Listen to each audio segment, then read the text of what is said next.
নমস্কার, সকলকে স্বাগত জানাই। পাঁচুল শিউরি বিদ্যা মন্দিরের প্রভাত ফেরির যে অনুষ্ঠান, সেই প্রভাত ফেরির অনুষ্ঠান দিয়ে শুরু হয়ে গেল আজকের শুভ সূচনা। পাঁচুলের প্লাটিনাম জুবলি, পাঁচুল শিউরি বিদ্যা মন্দিরের প্লাটিনাম জুবলির শুভ সূচনা সকালবেলায় কিন্তু প্রভাত ফেরির মাধ্যমে শুরু হয়ে গেল।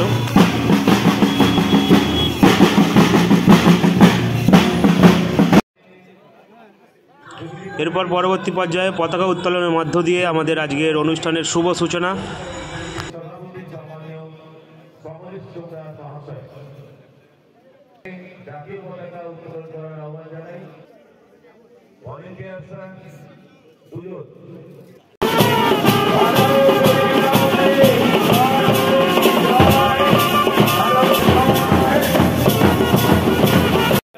এই মুহূর্তে শুভ দ্বার উদ্ঘাটনের মধ্য দিয়ে আমাদের অনুষ্ঠানের সূচনা হচ্ছে, দেখতে পাচ্ছ। তো সকলে মিলে ভিডিওটা প্রচুর পরিমাণে শেয়ার করো। পাঁচুল শিউরি বিদ্যা মন্দিরে প্লাটিনাম জুবলি দ্বার উদ্ঘাটন।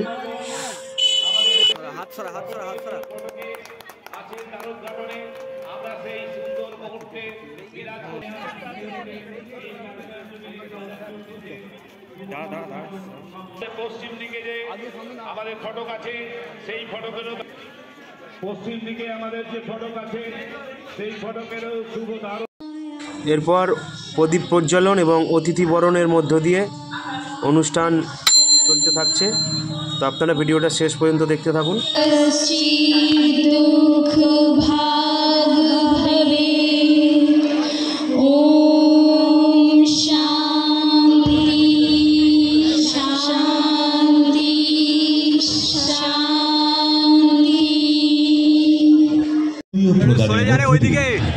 আমরা আমাদের প্রিয় বিধায়ককে বরণ করে নেব।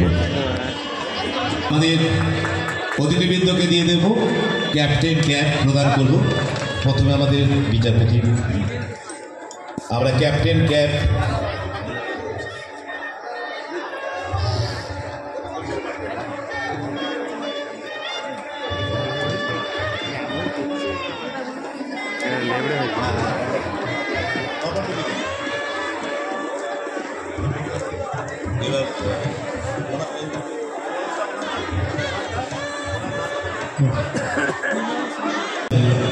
আমরা এবার বরণ করে নেব পাচারুল গ্রাম পঞ্চায়েতের সম্মানীয় প্রধান সরোজ কুমার হাজরা মহাশয়কে। আমরা বরণ করে নেব। এখন বরণ করে নিচ্ছি আমাদের হৃদয়ের উষ্ণতায় সম্মানীয় মনোজ কুমার দলিল, সদস্য, হাওড়া জেলা পরিষদ।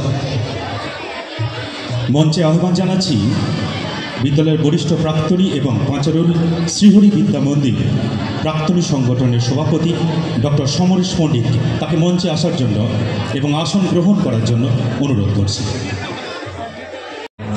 আজকে পাঁচুল শিউরি বিদ্যা মন্দিরের প্লাটিনাম জুবলি উদ্বোধনে অতিথি বরণের পরেই শুরু হয়ে গেছে বিভিন্ন ধরনের অনুষ্ঠান। উপস্থিত ছিলেন বিশিষ্ট ব্যক্তিবর্গ, তার মধ্যে সর্বপ্রিয় ছিল আমাদের সকলের প্রিয় বিধায়ক সমীর পাঁজা মহাশয়। অতিথি বরণের পর আমাদের শুরু হয়ে গেছে এক্সিবিশন, যেগুলো হচ্ছে বিভিন্ন ধরনের প্রদর্শনী।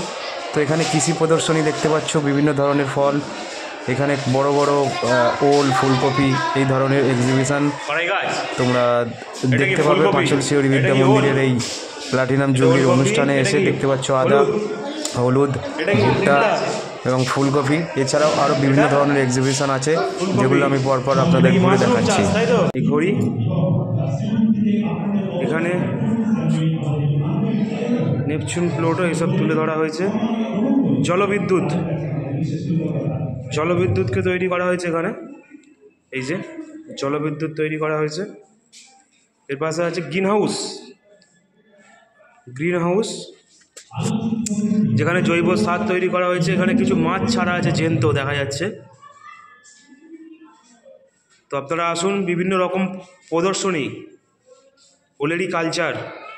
ফ্লেরিকালচার, সৌরশক্তির ব্যবস্থা, এখানে সূর্য, গ্রিন হাউসের ব্যাপারে কিন্তু এখানে সমস্তটা তুলে ধরা হয়েছে। পাশেই আছে দেখতে পাচ্ছ দূষণ কিভাবে আমাদের ক্ষতি করছে, কারা তৈরি করেছে দেখে নাও। দূষণের ফলে আমাদের এই এখানে কলকারখানা, যেটা হচ্ছে কালো ধোঁয়া, এই যে সমস্ত কিছুটাই তুলে ধরা হয়েছে এই দূষণে।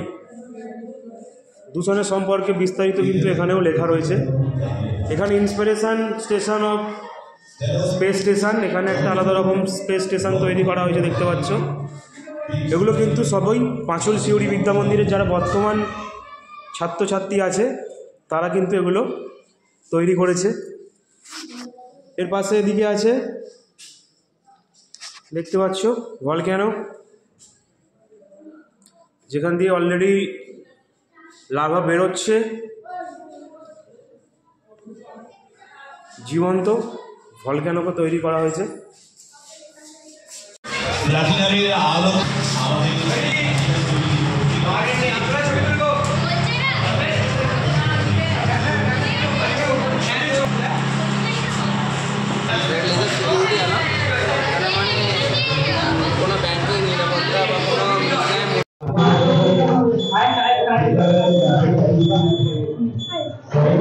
বিভিন্ন ধরনের প্রদর্শনী তুলে ধরা হয়েছে স্টুডেন্টদের পক্ষ থেকে। তো সমস্ত প্রদর্শনী দেখতে হলে ভিডিওটা শেষ পর্যন্ত দেখতে হবে। এটা হচ্ছে কার্বন পিউরিফিকেশন হচ্ছে, এটা ফ্যাক্টরির যে দূষিত ধোঁয়াটা কালো সেটা এখান দিয়ে এসে এখানে এক্সস্টার ফ্যান আছে, ফ্যানের মাধ্যমে এসে এখানে অ্যাবজর্ব করবে কার্বনটা, এখান থেকে ক্লিন এয়ার উৎপন্ন হয়, এটা carbon free air. Hyperloop vehicles এর সাহায্যে ভবিষ্যতে খুবই অনায়াসে গাড়ি এক স্থান থেকে অন্য স্থানে যাতায়াত করতে পারবে।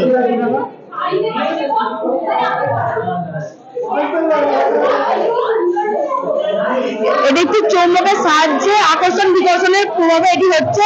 এই ভ্যাকুয়ামের দ্বারা এর মধ্যে থেকে বায়ু শূন্য করা হচ্ছে, ফলে কোনো বাধা পাচ্ছে না এবং ঘর্ষণ হচ্ছে না, ফলে গাড়িটা খুবই দ্রুত গতিতে যাচ্ছে। এবং যখন এই টিউবটির মধ্যে সর্বোচ্চ 90% বায়ু থাকবে না, তখন এই গাড়িটির গতিবেগ হবে ঘন্টায় 1200 কিলোমিটার, এবং এটি এক স্থান থেকে অন্য স্থানে খুবই দ্রুত গতিতে যাবে এবং জীবাশ্ম জ্বালানি ক্ষতি হচ্ছে না, তাই এটি সহজলভ্য। আর এখানে করা হয়েছে দেখতে পাচ্ছি ফিউচার স্ট্রিট, আকাশবাতি এখানে কিছু করা হয়েছে। এই যে আকাশবাতি অর্থাৎ যেগুলো সৌরশক্তির ব্যাপার আছে, এখানে ফিউচারে যে সমস্ত সিস্টেম থাকবে সেই সমস্ত সিস্টেম এখানে, যেমন একটা হসপিটাল হলে তার উপর হেলিপ্যাডের ব্যবস্থা থাকছে সেটা থাকছে, এবং সবটাই কিন্তু থাকছে সৌরশক্তির উপর নির্ভর করে। সৌরশক্তি এবং বায়ু শক্তিকে এখানে ব্যবহার করা হয়েছে, যেটা ভবিষ্যতে হতে পারে, ভবিষ্যতের কথা ভেবে। এবং ওদিকে সোলার প্যানেল ব্যবহার করা হয়েছে, যেটা হচ্ছে সায়েন্সের যে এক্সিবিশন চলছে সেখানে